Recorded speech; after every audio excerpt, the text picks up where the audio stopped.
179,000. 2. التزوير في محررات رسمية وهي فواتير ومستخلصات أعمال مراكز اتصالات الرئاسة عن المدة من 2002 حتى عام 2011 واستعمال تلك المحررات المزورة فيما زورت من أجله. 3. الإضرار العمدي بالمال العام. فما قولك؟ الكلام ده حصل ولا ما حصلش؟ كل ما ذكرته النيابة العامة لا أوافق عليه على الإطلاق لأنه لم يحصل. أنكر التام.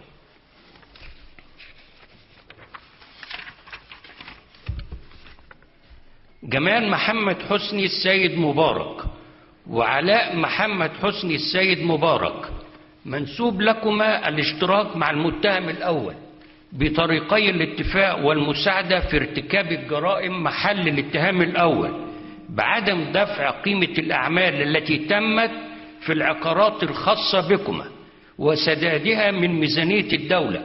فما قولكما؟ جمال. لا أساس من الصحة يا فندم زي النيابة العامة. علاء. يا فندم لا أساس من الصحة. أنكر التام. في نطاق أمر الإحالة التكميلي فيه تم إضافة 4 متهمين جدد: عمرو محمود محمد خضر ومحيي الدين عبد الحكيم فرهود وعبد الحكيم منصور أحمد منصور ونجدة أحمد حسن أحمد.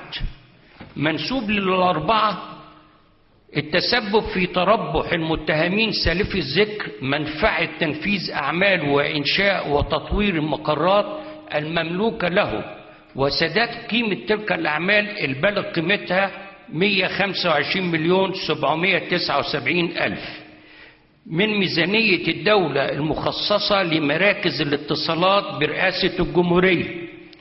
المتهمان عمرو محمود محمد خضر